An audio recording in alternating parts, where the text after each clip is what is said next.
Hi friends, मैं आकांक्षा Sharma GK with आकांक्षा में आपका स्वागत करती हूँ। एमपीपीएससी मेंस सॉल्व पेपर में आज हम भाग 3 पढ़ने वाले हैं। ये 2014 से 2020 तक के पिछले 7 सालों के पेपर हैं, जिन्हें हम बहुत सरल भाषा में पढ़ेंगे। और जितनी भी लिमिट एग्ज़ाम में आपको दी होती है कि इस आंसर को इस लिमिट में लिखना है, 50 शब्दों में लिखना है या 100 शब्दों में लिखना है या 300 शब्दों में लिखना है, तो उसी के अकॉर्डिंग मैंने ये प्रश्नों को तैयार किया है।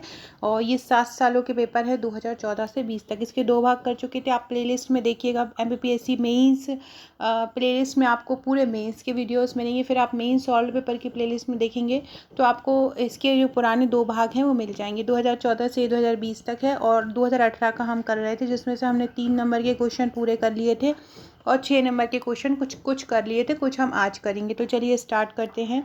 पहला क्वेश्चन है, आर्थिक दोहन की व्याख्या कीजिए, इसके कारणों को लिखो।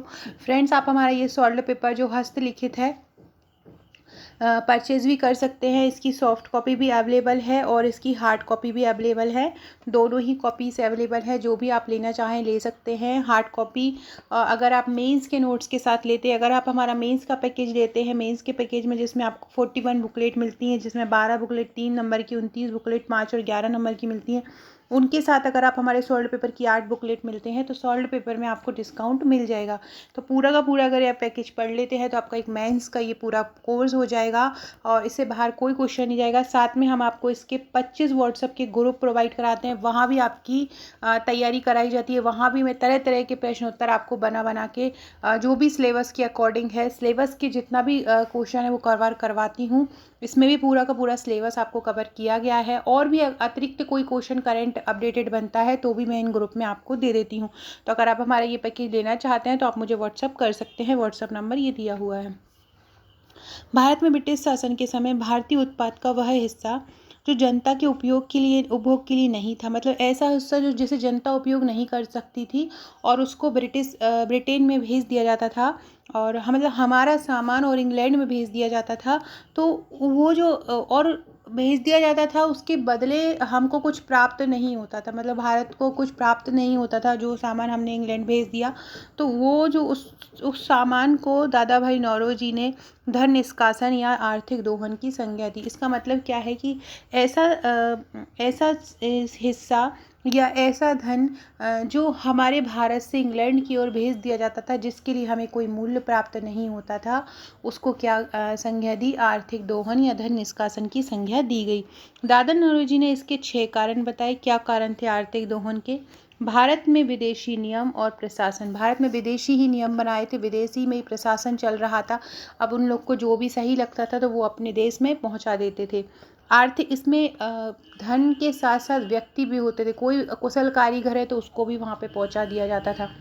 आर्थिक विकास के लिए आवश्यक धन और श्रम विदेशियों द्वारा लाया गया, तब भारत ने विदेशियों पर ध्यान नहीं दिया। आर्थिक विकास के लिए आवश्यक धन और जो श्रम है वो विदेशियों द्वारा ले जाया गया और उन्होंने विदेशियों ने तब भारत ने विदेशियों पर इस बात में ध्यान नहीं दिया। भारत द्वारा ब्रिटेन के सभी नागरिकों के प्रशासन और सेना के खर्च का भुगतान किया गया। ब्रिटेन से जितने भी नागरिक भारत आएंगे या ब्रिटेन के जितने भी नागरिक नियुक्त किए जाएंगे, वो उसका खर्चा कौन करेगा? उसका खर्चा भारत ही वहन करेगा। भारत अंदर और बाहर दोनों क्षेत्र के निर्माण का भार उठा रहा था। देशों में मुक्त व्यापार को खोलने से अधिक लाभ, हमारे देश में मुक्त व्यापार खुल गया था, जिससे उन लोगों को, दूसरे देशों को ज़्यादा लाभ पहुंच रहा था। विदेशी भारत में जो कमाते थे वो कहाँ भेज देते थे? विदेशों में ही भेज देते थे। हमारे यहाँ का क्या है कि अब हम जो यहाँ पे अर्न करते हैं भारत में, तो हम यहीं पर ही अपनी ज़रूरत के हिसाब से और यहीं पे ही खर्च करेंगे, तो हमारा पैसा हमारे यहाँ देश में जा रहा है। लेकिन इंग्लैंड वासी क्या करते थे कि कमाते यहाँ पे थे और भेजते विदेशों में थे।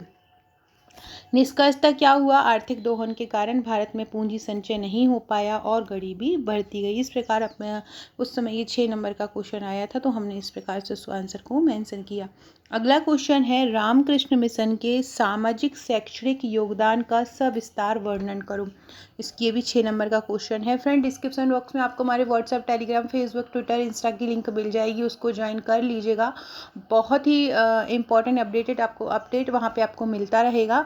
और अगर आपका नंबर आपने मुझे सेव नहीं करवाया है व्हाट्सएप पे, तो आपका नंबर मुझे व्हाट्सएप कर दीजिएगा और मुझे सेव करवा दीजिएगा अपना नाम लिखकर, ताकि आपको हमारे व्हाट्सएप स्टेटस पे जो भी चीज़ें डलती हैं उसकी जानकारी मिलती रहे।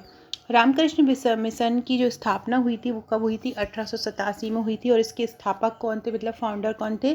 स्वामी विवेकानंद थे। उद्देश्य क्या था रामकृष्ण मिशन का? तो पश्चिम के स्वतंत्र तथा जनतंत्र के साथ पूर्व में अध्यात्म का समन्वय करना। पश्चिम के स्वतंत्र तथा जनतंत्र के साथ क्या था? पूर्व में अध्यात्म का समन्वय करना। इसने सर्वधर्म एकता का संकेत दिया। अब हम देखते हैं सामाजिक शैक्षणिक योगदान। सामाजिक शैक्षणिक योगदान में पहला है देश विदेश में आध्यात्मिक एवं वेदांत के सिद्धांतों का प्रचार करके हिंदू धर्म की प्रतिष्ठा को बढ़ाया। रामकृष्ण मिशन का पहला योगदान यही था कि इसने हिंदू धर्म की प्रतिष्ठा को बढ़ाया। दूसरा, दलितों और निर्धनों के लिए शिक्षण संस्थान, चिकित्सालय, अनाथालयों की स्थापना की। जो दलित हैं, वंचित वर्ग हैं, उनके लिए शिक्षण संस्थान बनवाए, चिकित्सा संस्थान बनवाए, अनाथालय बनवाए। अकाल, बाढ़, प्राकृतिक विपदा में मिशन कार्यकर्ताओं ने तन मन धन से सहायता की। निस्वार्थ सेवा कार्यों से भारतीय संस्कृति को इसने प्रतिष्ठित किया। देश विदेश में रामकृष्ण मठ की एक शाखा कार्यालय की स्थापना करके इसके जो उपदेश थे उसको फैलाया।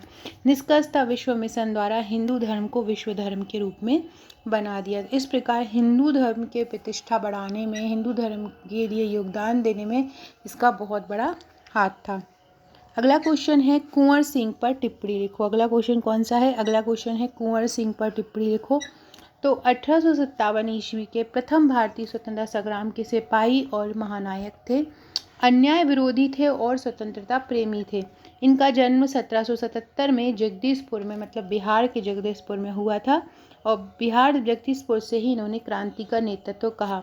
ब्रिटिश इतिहासकार थे होम्स, इन्होंने इनके बारे में बोला है कि उस बूढ़े राजपूत ने, उनकी जो उम्र थी वो ज़्यादा थी, उस बूढ़े राजपूत ने ब्रिटिश सत्ता के विरुद्ध अद्भुत वीरता और आन बान के साथ लड़ाई लड़ी।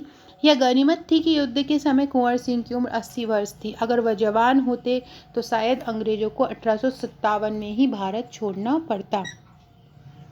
26 अप्रैल 1858 को इन्होंने वीरगति पाई। तो इस प्रकार से कुंवर सिंह पर हमने टिप्पणी लिख दी। अगला क्वेश्चन है बिरसा मुंडा आंदोलन पर संक्षिप्त विवरण दो। किस पे? बिरसा मुंडा आंदोलन पे। तो मुंडा जो थी बिहार की एक प्रमुख जनजाति है। आंदोलन ये हुआ था, बिरसा मुंडा आंदोलन 19वीं शताब्दी के अंत में हुआ था। उद्देश्य क्या था?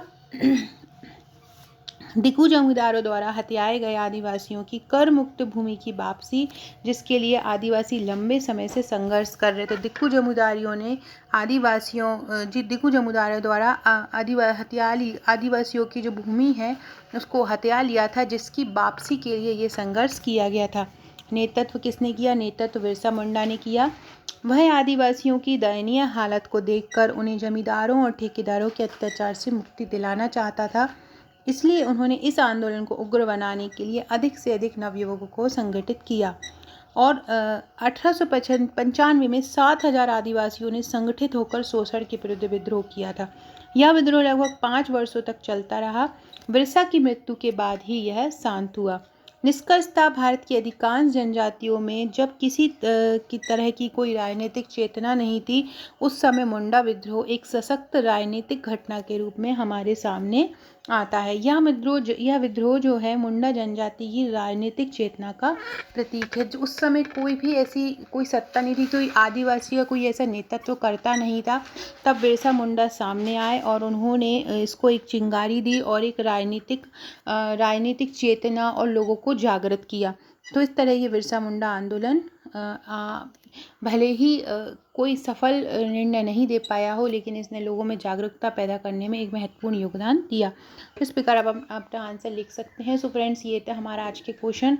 अब हमारे ये 6 नंबर के पूरे हुए 2018 के। अब हम 15 नंबर वाले क्वेश्चन कल नेक्स्ट वीडियो में पढ़ेंगे। वीडियो अच्छा लगा हो तो लाइक शेयर सब्सक्राइब जरूर कीजिएगा, कमेंट कीजिएगा।